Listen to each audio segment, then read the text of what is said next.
Hi everyone, it's Laura. How are you? Long time no video, I know. So I am bringing you a customer service video today. I promised you this video several weeks ago, and in all fairness to myself, I made it. And I didn't post it because it turned out to be one of those comedy of error kind of things. I rambled too much, but I said, I'll post it anyway. And then in the middle of the video, there was a cat fight, and I said, oh well, that's how it goes. And then when I finally sat and watched the whole thing and went to upload it to YouTube, I had filmed it in the wrong format so that it was very skinny portrait instead of landscape. So I scrapped the whole thing. So anyway, hopefully this will all work out for the better anyway. What I'm going to do with this, I initially was going to bring you one customer service video, but I talk too much and I have too many ideas. So I'm going to break it down into a couple of parts for you. They won't all be terribly long, but then you'll be able to sort of look at something specific to what you may be experiencing an issue with, if you are experiencing an issue at all. You probably don't. You're probably perfect. We all are. Anyway, why am I qualified to talk to you about customer service? Well, I have been working in customer service in one form or another since I was really, really young. Since I had my first job in high school, I've worked as a waitress. I've worked in retail. I have worked on a call center desk. I have worked in the financial industry. I've worked in animal welfare. In all of those scenarios, I have been either a customer service representative or managing a team of customer service representatives. I've gotten yelled at so many times. I've been called probably just about every name, obscene and otherwise, that you can think of. I certainly did not always handle all of those situations well, but they have seasoned me, and I have a lot of insight into how to control myself, but also how to be a better customer service person for my customer and to make their experience better. And I want to share some of that with you. I go onto a lot of different groups on Facebook primarily, but also some threads on Instagram, and I see people talk about their customers and some of the experiences that they're having. And honestly, I feel like there are a lot of sellers out there who are helping to create difficult customers. And I don't think that they intend to do it, but I think that the nature of these groups is they create this environment where all customers are a pain in the ass, all sellers are perfect. That's not true. So I'm going to talk to you a little bit about the ways that I cope and the ways that I try to be better for my customers. So for customer service, I think that, to start off with, the foundations of customer service involve, well, I'm going to make up 4 things that I think are the foundation of customer service. If you look it up online, there are so many. There's people will have 4 or 15 or the top 10, whatever, right? There's a million different things that you can take into account. So, one of the first things that I think a lot of us come into reselling with is this idea that we don't have to deal with people. And as you know, if you've been in reselling for 3.5 seconds, you do have to deal with people. You don't necessarily have to deal with them face to face, but you do have to interact with them. Thankfully, it is much less frequently than in any kind of retail environment or anything like that, but it does come up. In my opinion, that makes it easier to deal with the difficult situations when they do happen, because now it's just kind of like, this is fun, let's go, let's see if we can. I like to, get into a situation and see if I can manipulate it to turn out well, because I'm a crazy codependent person, and that's what I do, but it's fun. So we do have to deal with people. And so in doing that, I think there are sort of 3 or 4 main areas that we can focus on that kind of apply to any situation that we're going to talk about: returns, questions, problems with an order, etc. So the first thing, I think, is trust. You need to be able to trust your customer, and your customer needs to be able to trust you, right? So first, I'll talk about your customer being able to trust you. That starts just, before you've had any kind of interaction with your customer. a customer is probably finding you through some third-party website, Etsy, eBay, Amazon, Poshmark, Mercari, Depop, Vinted, whatever, any of those things. They're coming to you through another trusted source. So that's the first thing, is that they are not just randomly coming to you out of the blue or off of Facebook. You know, maybe if you're selling on Facebook Marketplace or Instagram, you may be dealing with people who can't see whether or not you have any kind of reputation. And so that's another aspect we'll talk about. But so that's the first way that your customer has to start trusting you. The second way that your customer is going to be able to start trusting you, or to know that they can trust you, is your shop policies.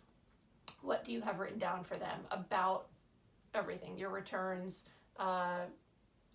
shipping times, any other things that are pertinent to your business. Do you do custom orders, right? Your item description and your photos. Now I'm going to put a little caveat in there for that, because I'll talk about that all more specifically in another video. But just like any retail store, your customer is going to sort of get what they pay for. So, and that is good and bad, right? If you are the kind of shop that sells things at a very low price, I think that it is fair for your customer to expect maybe fewer photos, less detail in your item description, right? If you are charging higher prices, your photos you should have more photos, they should be better quality, your item description should be very thorough, etc. Okay, but are you putting enough information into those places for your customer to be able to trust what they're going to be getting in accordance with the money that they're paying, right? Is your customer going to be able to reach out to you if they have some sort of a problem? Okay. Now, some of these things I want to take a separate video to talk about, things like shop policies, because I've seen so many things online that as a buyer would drive me away from purchasing if I wasn't in a reselling industry already, and if I didn't have a good understanding of how some of this stuff comes about. If I was sort of innocently coming to buy from someone and I saw some of the things that I've seen in other shops, it would scare me away. So I want to kind of do a separate video on that. But so your customer being able to trust you is important, but also you should be able to trust your customer. And that's a thing that comes through a lot of these groups, is if a customer does contact you, whether it's for questions before they've made a purchase or for a problem after they've made a purchase, they may not get a resolution that they're looking for, but they should be able to come to you and not feel put off in doing so. And if a customer asks you a question, they're not trying to scam you, they're not lazy, probably. Are there bad situations where somebody does get scammed? Obviously, all the time. It's not common. When I say it's not common, I mean, I think that in all the time that I've been reselling, which I started doing in like 2013, I would say that I've been scammed maybe twice, 3 times. And in any scenario where I say scammed, I just mean that somebody returned something saying that I measured incorrectly, but I hadn't, or something like that. I've never been like full on scammed, but I think that also depends on what you sell. I think there are some very high risk product lines like electronics, you're going to face that a lot more. And I think that also generally what platform you're selling on and what types of shop you have can kind of feed into that more. But even if you're selling electronics on eBay, don't automatically assume that every customer is trying to scam you, because it's not the case. So even if the customer is trying to scam you, there is a way to professionally respond to that customer in a way that protects you and protects you from getting scammed, but also sort of protects your reputation, right? And I'll again kind of bring all of that into another video. I so totally thought he was going to run into the tripod and knock the whole camera over. Anyway, so when your customer comes to you with questions or a problem, oh my God, you want to be able to address that professionally. And in my opinion, it's easier to do that if you don't already have it in your head that your customer is an asshole, right? So somebody wants to return something and they're like, oh, the measurements on this are incorrect. instead of being like, lying to get a thing, maybe pretend that you could have made a mistake and that maybe they're not lying, right? And because I know, personally, I've made mistakes before. And there are situations where I know, that whatever the customer is claiming is inaccurate, but I also know that there are times when neither of us have to be wrong. My measurements can be correct, but it doesn't fit them properly, so they are saying, well, yeah, this isn't right, something like that. Again, I'll go into more detail in another video because I can talk too much about that. But give your customer the benefit of the doubt that they're not trying to scam you. Okay? So, trust is the first thing. The second thing is empathy. There are a lot of ways that we tend to forget what customers automatically know or what's normal for them. So if you are able to put yourself in the shoes of your customer, it's often easy to understand why they may be asking a question, why they don't know what a procedure is for something. Late shipments during this 2020 coronavirus pandemic. A lot of customers have contacted sellers wanting to know where their items are, and sellers get very upset. They're like, don't they know there's a pandemic? Yeah, they know there's a pandemic, and they know that they can't get toilet paper, but they don't necessarily know the ins and outs of the post office and how long it takes to get packages, right? It's not affecting them on a regular basis the way it is for us. So, for us, it's pretty normal. Things are taking a little longer. Some things go missing, but for them, they may not have had that experience yet, or maybe they had it once and it was short, whatever. So look at it from their point of view. And it also makes it easier to be able to answer them in a professional manner or a kind manner. Okay. Let me see. One of my favorite phrases that people throw around a lot is the not responsible after shipping when, they list in their shop policies.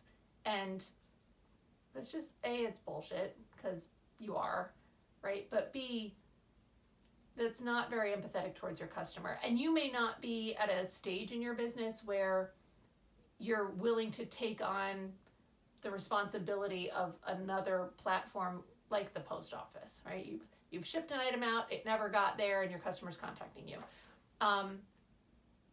There are ways to be able to handle that may not be what your customer wants as an outcome, but also does not put your customer in a position of feeling like they were left stranded, right? So if they contact you, where's my package? You go, I sent it, sorry, it's on, you got to contact your post office. Have some empathy for your customer. They don't contact their post office about this every day. Again, they don't know the ins and outs of what's normal and what's not. You do. And even if you've never dealt with a situation like this before, you are probably part of a community of resellers. You have places you can go where you can ask questions, and doing it for the first time is going to give you the experience to be able to answer this question over and over again, because it is going to keep coming up for you. So you can use it as a learning experience, whereas your customer may never need to deal with something like this again. And now they feel taken care of because you're helping them out when they've come to you with a question. So just trying to see things from their perspective. Size issues for clothing is another thing that's a huge issue, and I see so many sellers who understandably don't want to estimate sizes. Sizes are a fucking nightmare. I will also do a video on those, but especially if you're a woman. I mean, I don't know how it is for men, but I assume it's at least similar. But for women, sizes are fucking meaningless most of the time. You can have even a numbered size. Size 2 can be, much smaller for one brand than it is for another. So customers and most customers are not going to know their measurements. Honestly, before I was selling anything, I had no idea what my measurements were. I shopped in 1 or 2 stores. I knew what my sizes in those stores were. And even then, those sizes didn't always fit me the way that I wanted them to, right? So when your customer is asking questions about size, try to help them out. I'll do a separate video on how to talk about that, but have some understanding for why your customer may not know what their size is. Maybe they do always buy the same brand, but sometimes they're, a size 14, sometimes they're a 16, and it depends on the stretch or the is it supposed to be a relaxed fit, etc. So they're going to ask questions, and it doesn't mean that they're lazy or morons or trying to bother you because they have nothing better to do today, right? Let's see. So the other thing also with empathy, I think that we've all probably had some experience where, you sell something and then a customer contacts you sort of with some instructions on how they want it shipped. I've seen this a lot with breakables, and there are times that, I get haughty and I'm like, I don't need your fucking advice on how to ship a bowl, okay? But I've also been in all the Facebook groups for like Pyrex lovers, for instance, where there's these nightmares where somebody shipped a Pyrex bowl with like 2 sheets of newspaper wrapped around it, and of course it's shattered. I've been the recipient of items that have been shattered, miraculously not as much as they should have been. But so I had one seller from Ruby Lane, which is an expensive site, sent me a box of Pyrex dishes. There were plates and coffee cups and teacups and saucers. So I think that there were a lot. I think there was like 4 teacups and saucer sets, 2 mugs, and like 3 or 4 like dessert plates.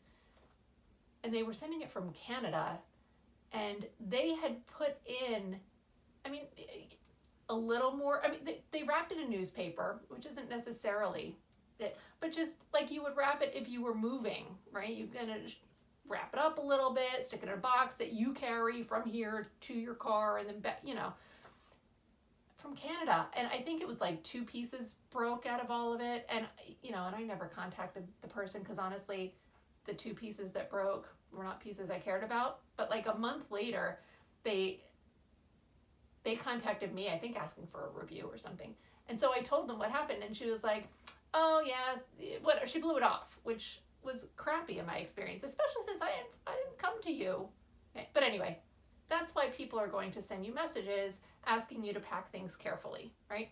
So thinking of things, again, from the customer perspective, if they come to you with a weird request, or if they get an item and it comes broken and they send you an angry email immediately going, I can't believe you guys came broken, it's very possible that they're sending you an angry email right out the gate because they've had bad experiences in the past with sellers who blew them off.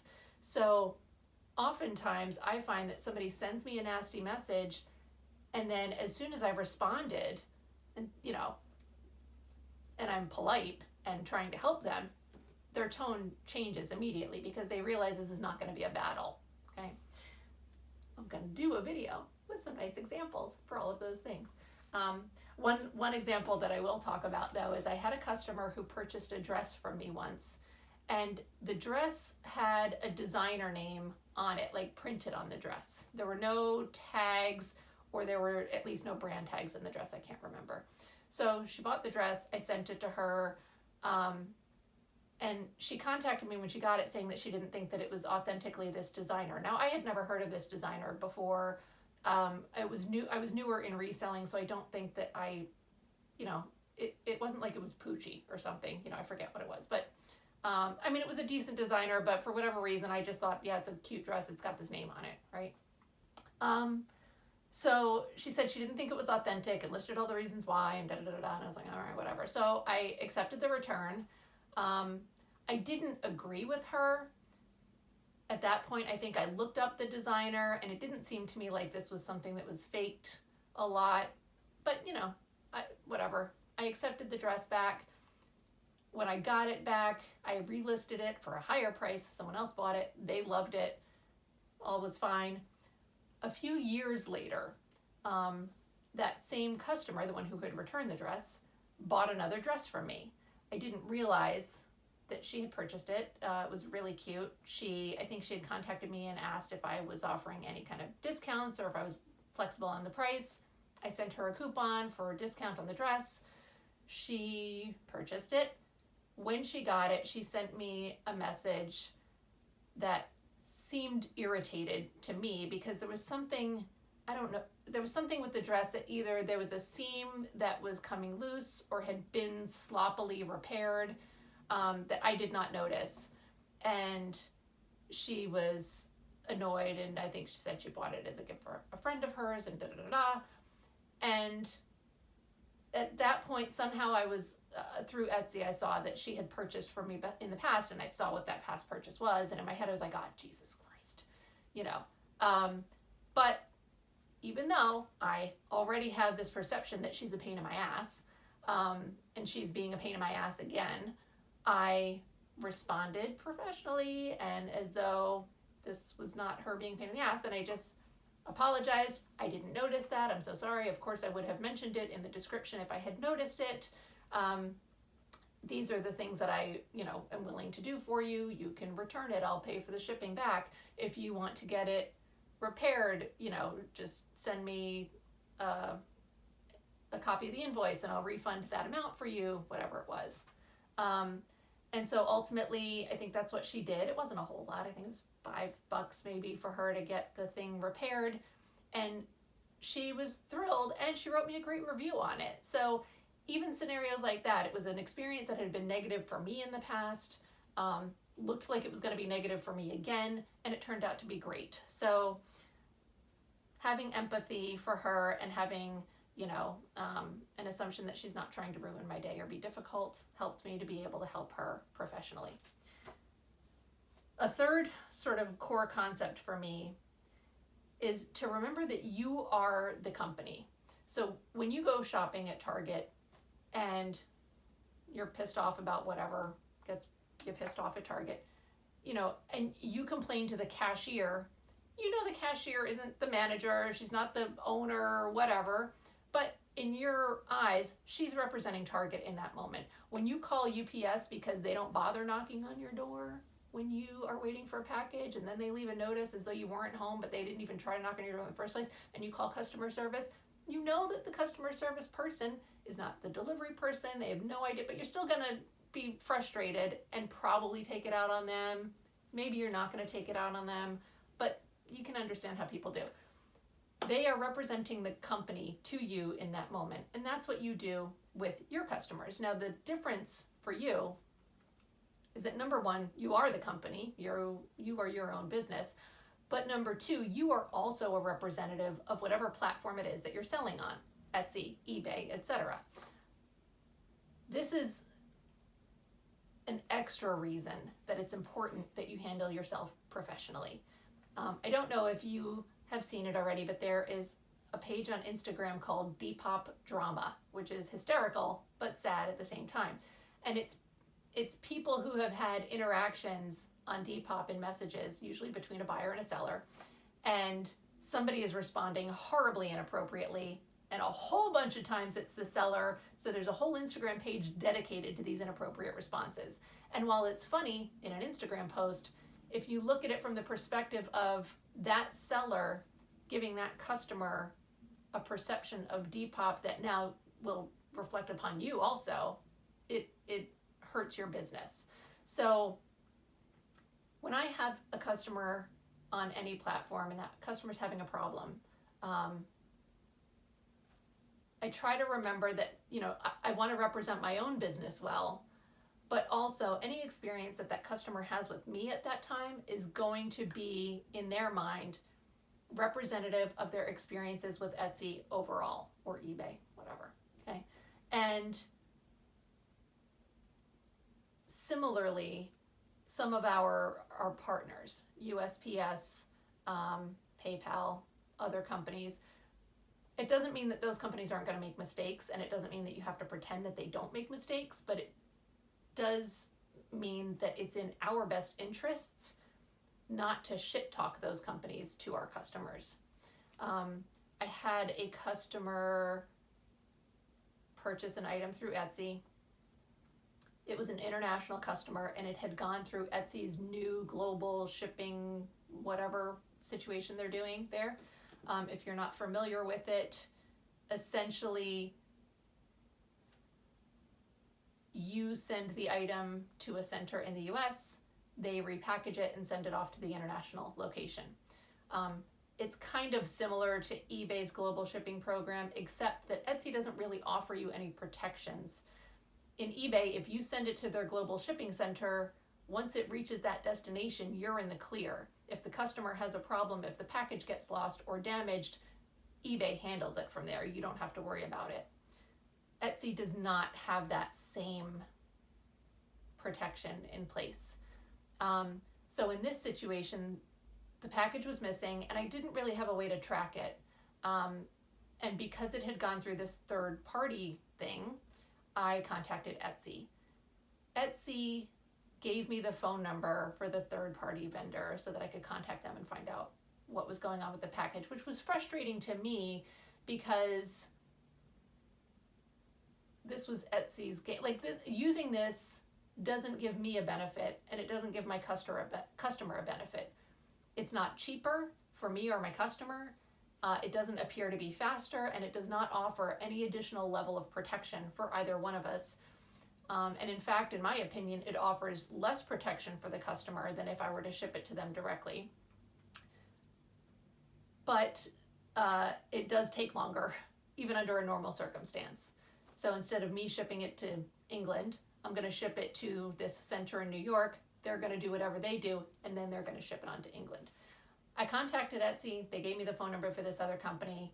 This was the beginning of the global pandemic issue, so there were a lot of mail delays. It was early on, and a lot of cargo ships and things weren't going back and forth. But when I still couldn't locate the package after a couple of months, and my customer was so crazy patient, she was wonderful. When I contacted Etsy and said, look, what happens if this never arrives? Etsy's response was essentially, if it doesn't arrive, because we know that you shipped it, you're not going to be held liable for that. However, your customer didn't pay for insured shipping. So, they just won't get their package. We're not going to make you reimburse them for it or anything. But it was essentially too bad, so sad for the customer, right? Which I don't think is an appropriate response. Especially because it's pretty common that customers aren't paying for priority shipping. It's crazy expensive internationally. Anyway, in that scenario, what I want to say to my customer is, fucking Etsy with this bullshit program. But I don't say that because, that doesn't help either one of us. It just gives her a negative impression of Etsy. While that situation was giving me a negative impression of Etsy in that moment, I have a lot more experience with Etsy that helps balance that out, right? Etsy is not the evil corporation in my opinion. I just don't like this particular program and it didn't go well for me in this instance. So, ultimately I took care of the customer appropriately. I actually got the package back. It never made it to her. It came back here, but I was going to refund her in full if it didn't show up, okay? And that's not what I would do for every single customer, but that's just a situation where I recognized that I'm representing my own company and maybe she'll never shop with me again, but I at least gave her an experience that wouldn't prevent her from ever shopping at Etsy again. And, if some other seller gives their customer a terrible Etsy experience, that customer is not going to come back again to Etsy and not going to shop my store, most likely.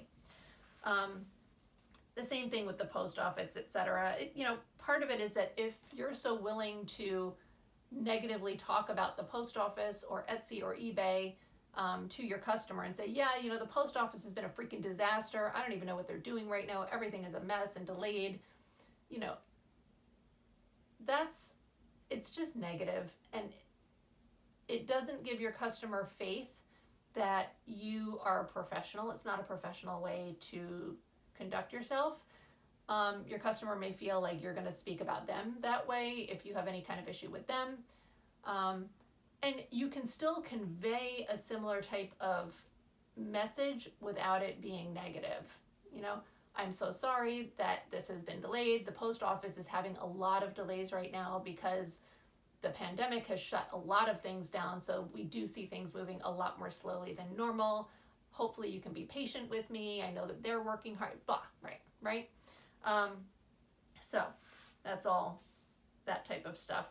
The other things with sort of you being the company,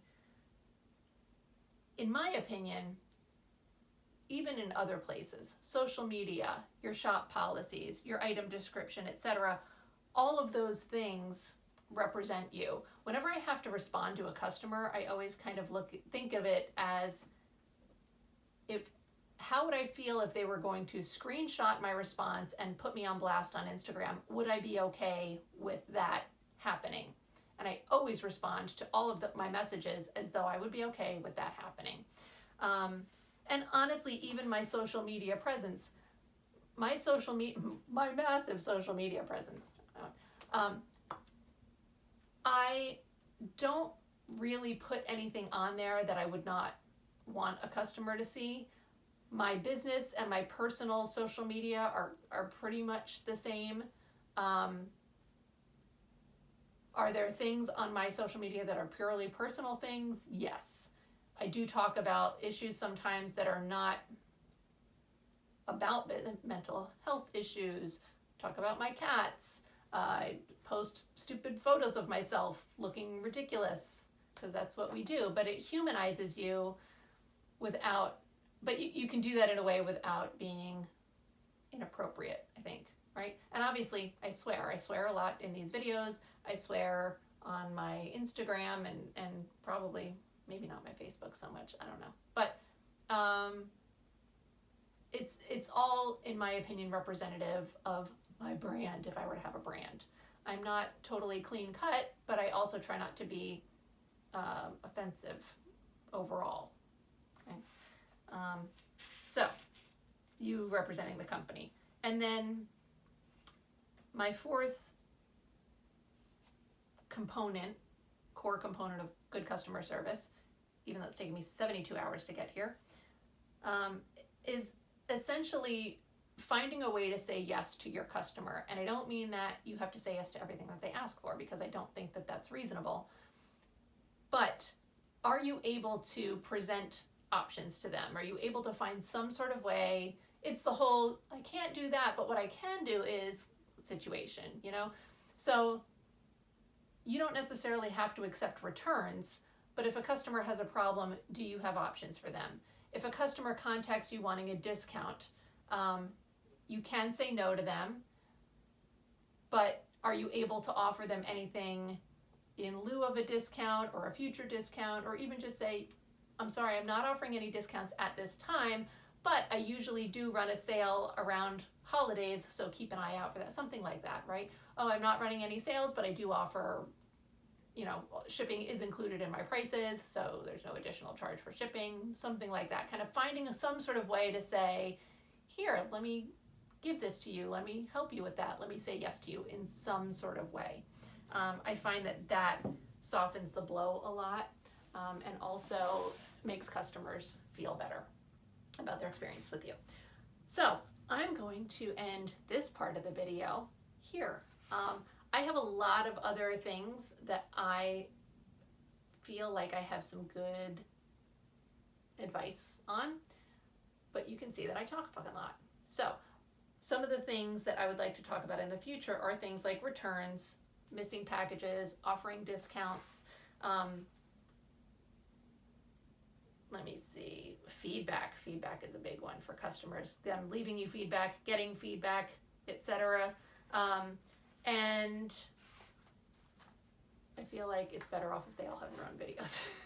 I don't know how many of those I am going to do. I'm just going to keep going, I think, as the mood strikes me. But I hope that you enjoyed this one. If you did, I would really appreciate it if you gave me a thumbs up or left some sort of comment. I would love if you subscribe to my channel. I know that I don't put out videos as frequently as I would like, maybe not as frequently as you would like, but when I do put out a video, you will find out about it if you're subscribed, and maybe turn on your notifications if you want. Anyway, I appreciate all of you who are watching. Thank you so much, and I will see you soon.